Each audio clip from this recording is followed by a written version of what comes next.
مرحبا بكم في فيديو جديد في القناة. اليوم غادي نتلاقاو بنديرو تحليل اللي غيكون فني أكثر. غنركزوا على يعني الاناليز تكنيك، على التحليل الفني. على شنو طرا تقريبا في الأسبوع الماضي ديال ديال بورصة الدار البيضاء، يعني من اللي شفنا هاد الصعود اللي كتشوفوا هنا بالنجمة الخضراء، يعني اللي شفنا درنا واحد لافي ويكلي.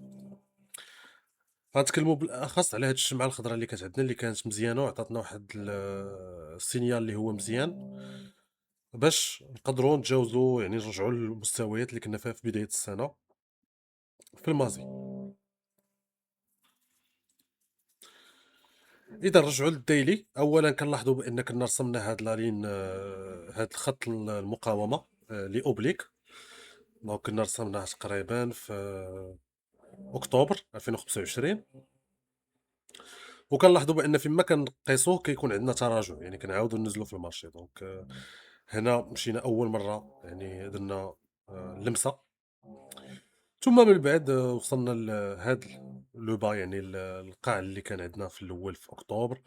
رجعنا ليه من بعد في نوفمبر، عاوتاني كنا قصنا لهاد المقاومة، ورجعنا ليه عاوتاني في نوفمبر، عاوتاني قربنا ليها، رجعنا لنفس المستوى. لاحظوا معايا هنا 18,000. دونك هذا واحد المستوى ديال الدعم اللي كان عندنا 18,000 مزيان، ممكن أنه يرجع عندنا في المستقبل سورتو إلا ما كانش كمل هاد الصعود، ونبقاو حاطين معاه. ملي نكملوا هنا فين أول مرة غادي نتجاوزوا 18,000 وغنزلوا حتى ل16,000. دونك هنا وصلنا لهذا المستوى، ولكن بسرعة، يعني في واحد 2 أسابيع رجعنا ل17500، ومن بعد رجعنا يعني ل18000، المستوى اللي كنا خصنا نكونوا فيه. من بعد عاودنا درنا المحاولة ديال تجاوز هاد المقاومة. كانت محاولة فاشلة. الرجوع 18,000، محاولة أخرى فاشلة. رجعنا ل17500، يعني 17,500، وموراها رجعنا عاوتاني ل17,500 قبل ما اليوم، أو الجمعة بالأحرى، نرجعوا نقيسوا هاد المقاومة. بيان سور اليوم مازال ما سالاش، أنا ما كناخدش بعين الاعتبار شنو طرا اليوم. كنلاحظوا بأن كاين واحد النقص ديال القوة ديال الصعود، دونك ممكن أنه يعطينا البوادر ديال أن توقف الصعود وأن يكون عندنا واحد التصحيح. ولكن غنشير لواحد الأمر مهم في هاد الجراف. لاحظوا معايا أن كاع المرات اللي وصلنا فيهم هاد المقاومة دغيا كنرجعوا، أبار المرة الأولى كان عندنا دوبل توب هنا، ولكن راه مورا ما كنوصلوا كنمشيو نرجعوا ديريكتومون غاديين للقاع. دونك هنا عاوتاني كنوصلوا للماكس، كنحاولوا نديروا واحد المحاولة، كنرجعوا عاوتاني هنا. هنا نفس الشيء، دونك كتكون عندي موراها نجمة حمراء. ديما كتكون عندي هاد النجمة حمراء موراها. هنا أول مرة، مازال ما سالاش النهار، ولكن دابا كنتكلموا باقا واحد الساعة، دونك في الغالب ما غاتكونش شي نجمة حمراء كبيرة إلا كانت. مي كنلاحظوا بأن كاين واحد الاستقرار بعدا. كاين أمر آخر واخا وقع قبل، ولكن ما وقعش بهاد الحدة، هو تجاوز لي موين موبيل. تجاوزناهم كاملين، وحتى الموين موبيل ديال 21 جوغ و50 اللي هما اللي كيعبروا لينا. هاد المعدلات لي موين موبيل كنحسبوهم على عدد الأيام، كناخدو واحد العدد الأيام وكنحسبوه كنقارنوا بهم، هاد الشي باش كنعرفوا تقريبا يعني التغيُّر اللي وقع في السهم. ولكن ملي كنشوفوا أن المعدلات ديال المدى القصير كيفوتوا المعدلات ديال المدى الطويل، هذا كيعطيني واحد الإشارة بأن كاين واحد الحركية موفمون جديد. دونك موفمون قوي، وهذا اللي مزيان في هاد يعني في هاد النتائج اللي خرجت لينا في هاد الأسبوع الماضي ديال السهم، يعني التحركات اللي خرجت لنا. بالنسبة لمعدل الRSI، يعني مؤشر القوة النسبية، دونك هنا عندنا تجاوز ديال 70. دونك حنا في سوغ أشا، يعني أن كاين شراء أكثر من اللازم. ممكن أيضًا أننا نلاحظوا بأن تجاوزنا كاع هاد لي طوب اللي كانوا عندنا هنا في جوج مرات. دونك هادي وهادي اللي كيمثلوا ليا تقريبا جوج قيمة من اللي قبل من هادي. دونك جوج قيم قوية اللي كانت قبل من هاد الصعود. دونك هي هادي، عندنا هادي، وعندنا هنا ما كانش طلعت بزاف، ولكن هنا كنلاحظوا بأن فاتهم. دونك مازال ما تجاوزنا هاد 75 كمقاومة في الRSI. دونك ممكن أنا نشوفوا مازال الصعود ديال الRSI واحد شوية، اللي يقدر يعطينا واحد القوة باش نتجاوزوا هاد المقاومة إن شاء الله. sinon جو بونس هاد الشي اللي نقدروا نقولوا على الماضي. ما كاينش بزاف د الحوايج. دونك الأمور نفسها كتبقى صحيحة.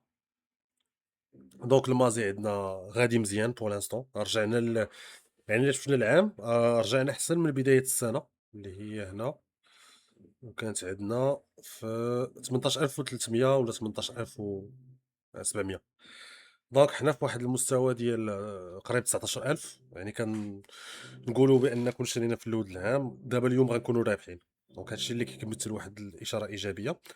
مي ابار سا نفس الأمور كتبقى، دونك كنتسناو كنشوفوا واش غتكونفيرما ليا هاد لا hausse. حاجة أخرى وغنشوفوها ملي غندوزو لي زاكسيون الآخرين. دونك شنو عندنا نديرو؟ نبداو بالتجاري مثلًا، ندوزو الأيام هي الأولى، ما ناخدوش بها الوقت حيت دوينا عليها في الفيديو اللي فات. دونك اللي بغا يشوف مثلًا التحليل ديال الأيام ممكن يرجع للفيديو الأخير، ولا كاع الفيديوهات اللي سابقة اللي مونسيونيت فيها أيام، راه كنا دوينا على المنطقة هنا هادي ديال 90 حتى ل89 فين تقدر تشري. وبالنسبة للقيمة ديالها والربحية ديالها كتمثل واحد لاكسيون اللي هي كانت sécurisée. دونك كان ممكن تدخل وأنك تبيعها دابا ولا تحتفظ بها باش تاخد الديفيدوند اللي غيكون في شهر سبتمبر، يعني من هنا شهر. دونك إلا جيت نشوف هنا الديفيدوند غيعطيني لو 4 سبتمبر. دونك 4 سبتمبر غتاخدو غتخلّص فيه مورا 10 أيام، يعني 14 سبتمبر إلى آخره. فهمتِ. دونك هنا كنلاحظوا في اقتصاد المغرب، أنا شنو كنت باغي نشوف هنا، كنلاحظ الvolume عندي volume بزاف هنا في هاد البلاصة. وأنتم كيما كتعرفوا المازي متكوّن من الأسهم ديال بورصة الدار البيضاء. وإلا بغيت نعرف الvolume، أنا ما عنديش الvolume ديال المازي كامل هنا. دونك باش ما عنديش الوقت، غنبغي نشوفو دغيا نشوف التجاري. اقتصاد المغرب مثلًا، هنا عندي اقتصاد المغرب حتى هي فيها شوية الvolume en tout cas. لا قارنته مع الvolume اللي كان قبل، ربما آخر volume اللي كان هنا في جوان. دونك حتى هو كان فيه الvolume pas mal. عندنا شنو هما grosse capitalisation، عندنا مناجم حتى هي. دونك مناجم شوية الvolume. ممكن نشوفوا l'action اللي جاية، دونك نرجعوا للتجاري ونشوفوا أكسيون بأكسيون، نكملوا بأكسيون بأكسيون. الوغ تو دابور التجاري كان عندنا هاد الكونسوليداسيون هنا، يعني كان عندنا واحد الاستقرار في النيفو ديال 680، اللي كنظن أن كان من الواضح أنه مستوى ما نقولش استثنائي باش تدخل. حيت كان ممكن أنها تنزل أكثر باش تعطيك استثنائي، ولكن كيبقى مستوى معقول الدخول بالنسبة للشركة اللي ستابل، ستابل وكبيرة، وديما غيكون عندها لي بروجي وكتخدم في القطاع البنكي، دونك sécurisé شوية. دونك هنا 680. الRSI مازال ما طلعش ليا يعني مازال ما استنزفش ليا كاع القدرة الشرائية، مازال ممكن أنه يعطيني قوة أخرى. المستوى اللي كنلاحظ هنا أنا كاين واحد التوقف في 710، دونك ممكن نرجعوه هنا نقلبوا على 680 عاوتاني. ولكن كنلاحظوا بأن التجاوز ديال المويل موبيل، وهذا الشيء غنلاحظوه في بزاف د الأسهم الجمعة. بزاف د الأسهم كان عندها بوادر إيجابية، وهذا الشيء كيبين لنا تقريبا كيفاش خصنا نشوفوا هاد السوق ديال المازي، كيفاش علاش خصنا نتبعوا الاتجاه ديال السوق. حيت في الغالب ملي السوق كيكون صاعد، الأسهم كتكون كتصعد حتى هي. دونك يعني طبيعي، حيت المازي أو المؤشر اللي كيمثل لينا المعدل راه كيتحسب عن طريق الأسهم. إذًا راه ملي كيطلع كيعطينا واحد الفكرة ديال شنو غيكونوا في الأسهم، وخاصةً الأسهم اللي كتكون في المازيفا، يعني الأسهم الكبيرة بحال التجاري، بحال الاتصالات، بحال المناجم، بحال الضحى. هادو كيكون عندهم واحد الصعود intéressant في هاد المسائل وفي هاد السيناريوهات. دونك هادي بالنسبة للتجاري. ندوزو للTGCC. TGCC عرفت واحد الشمعة قوية هنا. لا أظن كان واحد الnews، ولكن لا أظن غير هي ديال تيسيما، التيران ديال تيسيما كانت مزيانة، ولكن واش كتجوستيفي هاد الشمعة كاملة؟ لا أظن. ولكن ملي غندوزو لLGTM غتلاحظوا بأن حتى LGTM رجعت. ولكن هنا كنلاحظوا واحد الفوليوم ديال البيع في TGCC. ما كانش فوليوم ديال الشراء الصراحة، كيبان ليا واحد التوازن بين البيع والشراء في TGCC. الوقوف في المقاومة ديال لي موين موبيل هنا، دونك ديال 200،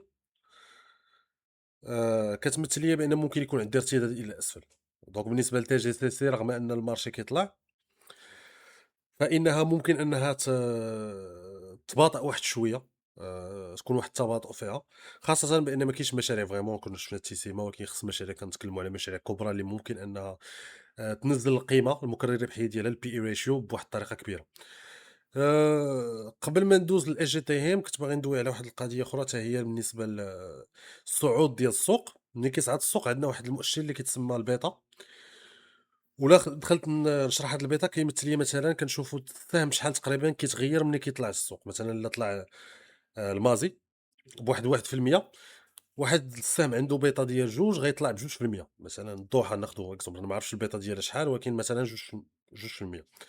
في حين أنا لا المارشي نزل ب1% حتى هي غتنزل بباقي 2%، دونك كتكون في نفس الاتجاهات، ولكن ملي كيطلع المارشي ممكن أننا نستغل هادوك لي بيتا باش ندير دي trade. مثلًا بالنسبة للناس اللي عندهم شوية تجربة، ممكن أنك تعمل على هاد لي بيتا المهم حنا إلا رجع المارشي عاوتاني صعد نقدروا ندخلوا بأكثر دقة في هاد الشيء ديال التريدين. دابا أظن واخا كاين بوادر، ما كنظنش مازال ما خرجناش من القصة. كاين صراحة بوادر قوية، ولكن مازال عندنا مقاومات خصنا نتجاوزوها. ندوزو دابا لLGTM.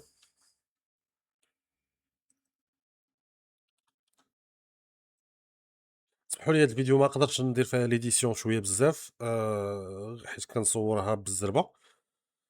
نحاول غير باش نعطيكم فوالا واحد التحليل ديال شنو طرا في السيمانة، باش من بعد الفيديو الجاي تكون على موضوع آخر. دونك هنا EGTM كنلاحظوا هاد الصعود كما قلت لكم باش تعاود تلحق على الTGCC. باقي هي في المستوى ديال 731، يعني دابا المستثمرين كيقول لك بان الTGCC بالنسبة لهم أكثر plus intéressante que الGTM، يعني أكثر اهتمام، مهتمين أكثر بالTGCC. ولكن صراحة EGTM ما عنديش فيها فوليوم بيعي كبير، هنا كاين عندي واحد شوية الشرا، هنا كان عندي شوية البيع. ما كاينش الصراحة شي حاجة. كاين الRSI هنا كنلاحظوا بأنه طلع بزاف، ولكن من بعد عاود غوشيطي عاوتاني 55. صراحةً بالنسبة للآن الGTM ما غاديش نقدر نقول بزاف. كان ممكن إلا كنت كنقول فين نقدر نشري من بعد في هادي، كنقول في هاد المستويات ديال 700 650 700. لا حتى درت لا ليكيديتي.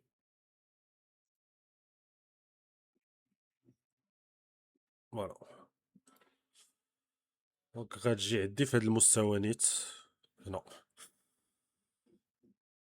دونك هنا فين كاين ليكيديتي بزاف. ممكن 710 كتمثل واحد لا زون زوينة.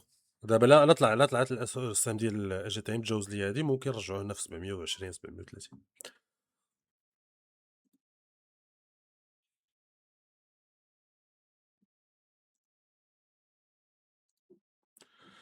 أوكي، دونك درنا TGCC، درنا EGTM، درنا التجاري. ندوزو دابا واحد الطلب كان ديال ميد بيبر، والطلب ديال رباب صراحة ما نقدرش نديرو حيت رباب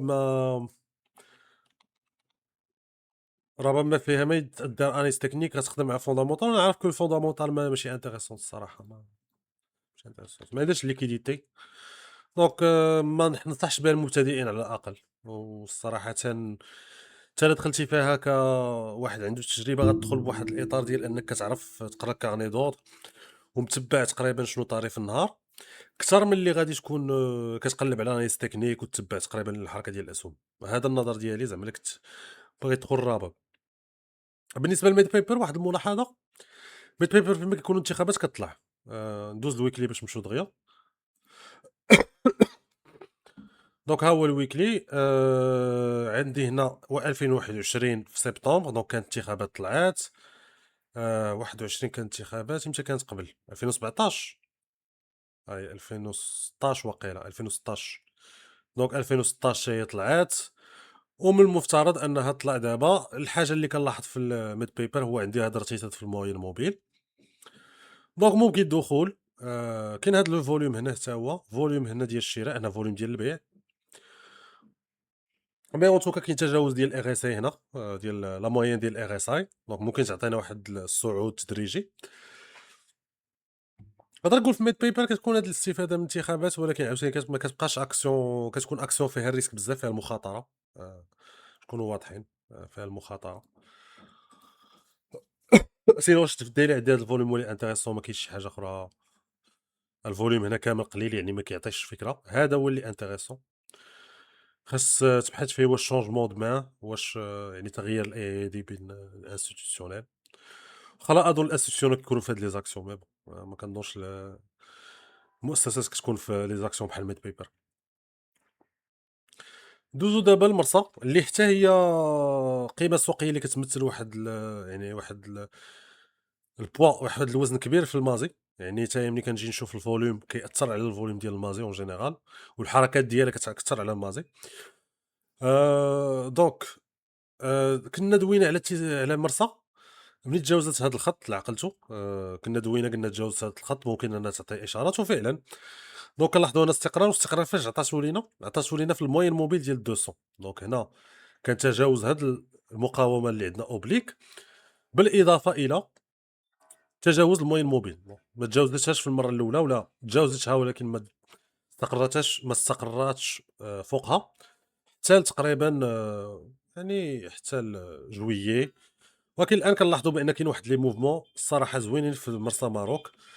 نجيو على هاد المنطقة هادي اللي كانت منطقة ديال الدخول أو المنطقة اللي كيكون فيها الطلب. في 813 اللي ممكن كنا نلعبوا على الماين موبيل اللي كانت عندنا في 850 هنا ديال دوس، ولا نلعبوا على مثلًا 900 حتى هنا 930 بالنسبة للناس اللي بغاو يخاطروا شوية. بيان سور مرسى كتبقى واحد الشركة اللي ممكن أنها تستافد من التطور ديال الموانئ في المغرب اون جينيرال، ويعني ممكن يكون عندها تطور كتير. كاين اليوم كنحاولوا نشوفوا التحليل من ناحية فنية أكثر من اللي هي أساسية. دونك كنكونوا وصلنا لنهاية الفيديو، نتمنى يكون بعدا استفدتوا اليوم. ما تنساوش ديروا إعجاب الفيديو كتعاون بزاف فريمون راكم عارفين يوتيوب كيخدم على هاد لي زالغوريثم بزاف، وحتى لي كومونتير بالضبط راه ديما كنجاوب عليها. وإلى اللقاء في فيديو قادم إن شاء الله.